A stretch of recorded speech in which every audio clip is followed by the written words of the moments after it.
वेरूळचं कृष्णेश्वराचं दर्शन कोणी कोणी घेतलं? सर्वांनीच घेतलं, धन्यवाद.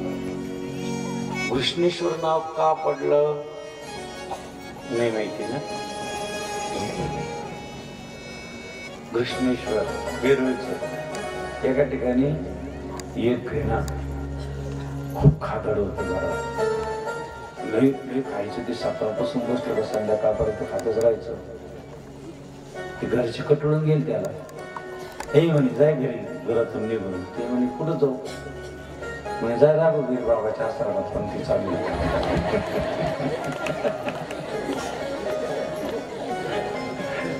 पंक्ती चालू. ते आलं ना डुलत डुलत, बाबा मला आश्रमात घ्या. बाबांनी हा घेतो पण मग मी एकादशी धरणार नाही म्हणे, प्रदोष करणार नाही, मला लागतं 3 टाइम. बाबा म्हणते तर भांडार करत काय 24 तास खाय ना बाबा जाय. अरे ते त्यांचा स्वभाव गोड असतं. ते गेलं जे बसलं ना दररोज 3 टाइम चालू राहायचं, दणादण खायचंच काम चालतं त्याचं. आली ना एकादशी. एकादशीच्या दिवशी आश्रमात स्वयंपाक बनला जात नव्हता. त्याने का आज सगळ्यात चुली बंद आहे.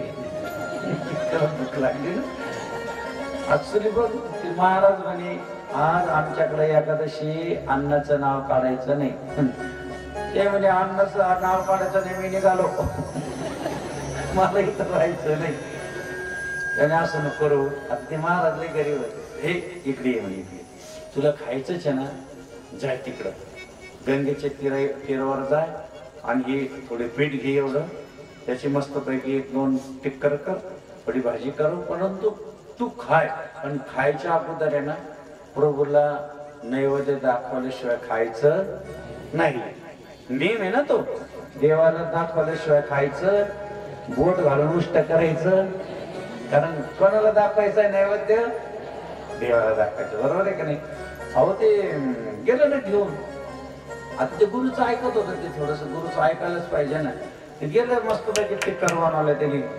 बनवल्यानंतर काय 2च बनवल्या मस्त. आता ते त्या देवा कुठे गेले? प्रभू रामचंद्राच्या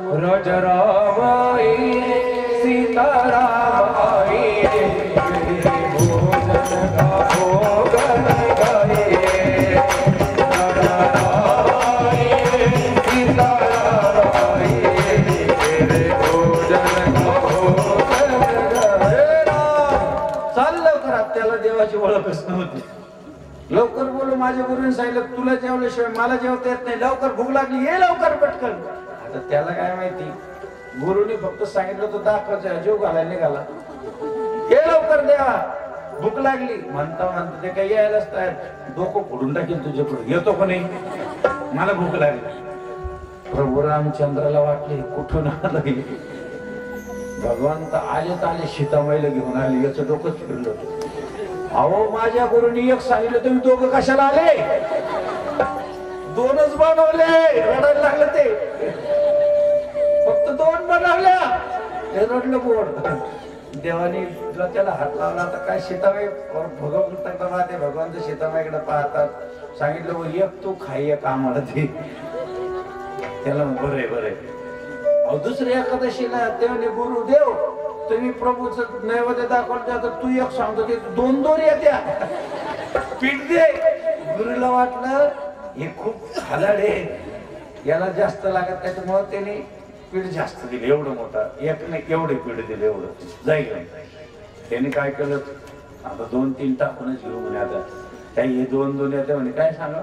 आता भगवंताचे ते नैवेद्य दाखवलं, मस्तपैकी सगळं टिक्कर बनवले आणि हाक मारले, ए प्रभू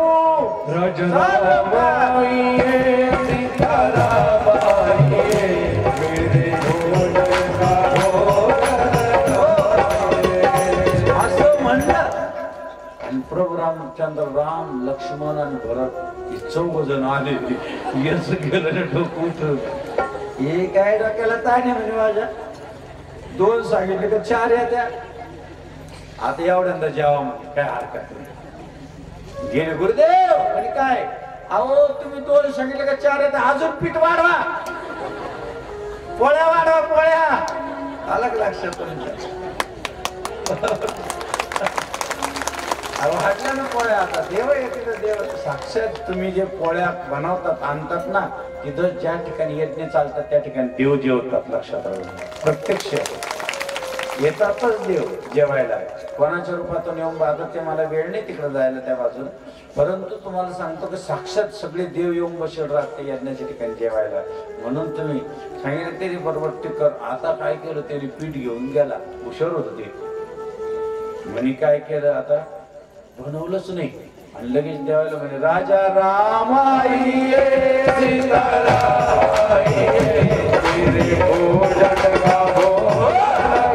असं म्हणलं.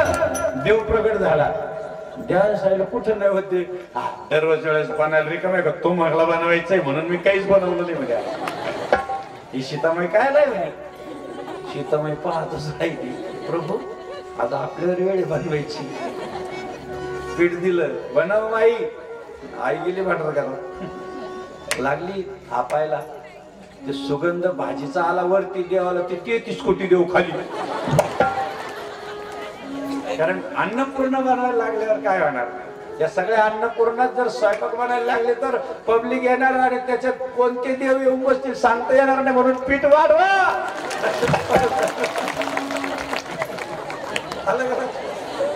देवच तेवढे भोले बाबाचे भूत येतात अजून वाढले काय सांग. भोले बाबाची कथा आहे काय सोपी का. 33 कोटी देव केव्हा येऊन बसले इथं.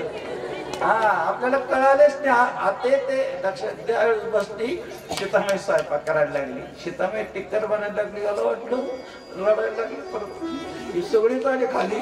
पीठ तर एवढं त्याला काय माहिती अन्नपूर्ण आहे.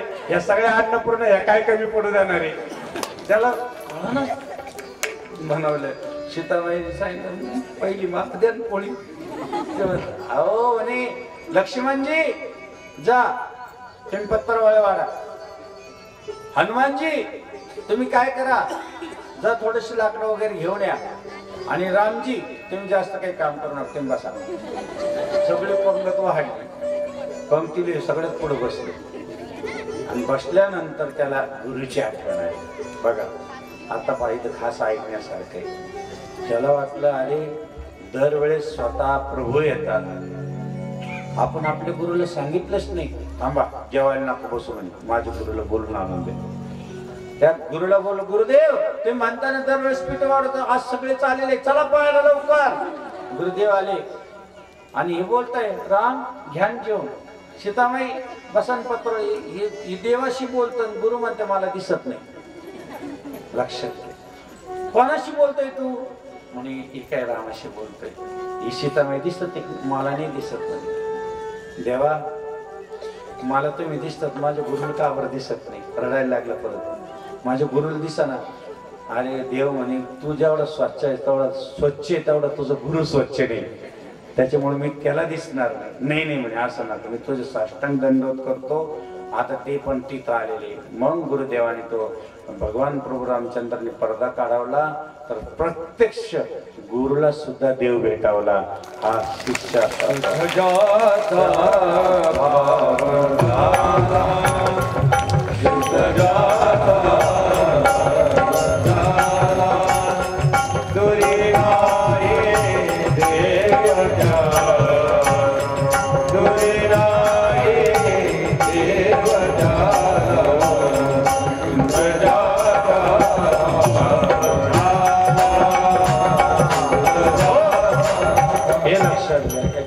घेण्यासारखं आहे की स्वतः देव जेवतो.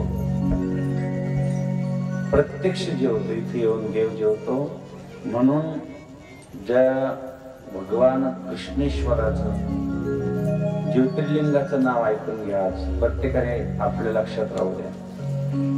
कधीचित एक दिवस तरी ज्योतिर्लिंगाच्या ठिकाणी मुक्कामी राहावा असं शास्त्र सांगतं. नाही 9 दिवसापासून 7 दिवस, 7 दिवसातून 5 दिवस, 5 दिवसातून नाही जमलं तर 1 दिवस तरी ज्योतिर्लिंग जिथं आहे तिथं मुक्काम करावा.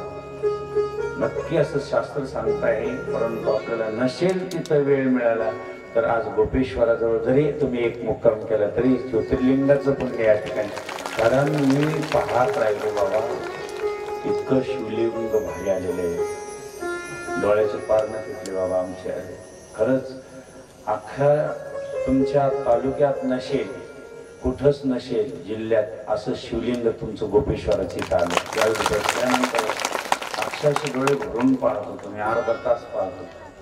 काय ते शिवलिंग आलं बाबा, फळ भेटलं तुमचं केलेलं शिवेचं फळ म्हणजे प्रत्यक्ष देव तुमच्या दारात आला, महादेव स्वतः आला आणि एवढ्या गोड रूपात आलेला आहे तो. काय म्हणजे भरून मी त्यावेळेस तुम्हाला बाबा, आता आमचं त्याच्यात कायमचं असल्यामुळं एवढा सुगंध दरवळतो, त्यावेळेस एवढा सुगंध दरवळतो. आम्ही प्रत्येक ठिकाणी पाहतो की त्यावेळेस म्हणजे ज्यावेळेस आपण जातो देवाजवळ सगळ्या बाजूने असं सुगंध दरवळतो. महादेव चारी कोपऱ्याने आपल्याला फिरताना नाही दिसत, तुम्हाला त्याला मी काय करणार होता. तर काय प्रत्यक्ष अक्षरशः भोलेनाथ बाबा काही थै नृत्य करता, इतका आनंद होतोय त्यांना. परंतु म्हणून या ठिकाणी भगवान भोलेनाथ, आदिनाथ, भगवान शिवजी कसे प्रगट झाले दरवेळेला. एक मोठी बहीण आहे, तिला मूल बाळ होत नाही म्हणून तिने लहान बहीण करून आणली. लहान बहीण फार धार्मिक होती, ती खूपच धार्मिक होती. ती काय करायची, मातीची 108 शिवलिंग बनवायची. 108 शिवलिंग बनले की त्याची पूजा करायची. प्रत्येक दिवशी दररोज पूजा करून ती शेवळकाळ्यात टाकून यायची. त्या कर्मानं तिला एवढं गोड लेकरं झालं, लय सुंदर लेकरं, ज्ञानवान झालं, धनवान झालं. जे भगवान शंकराची भक्ती करतं तिचा मुलगा ज्ञानवान होतो, विद्वान होतो आणि विशेष धन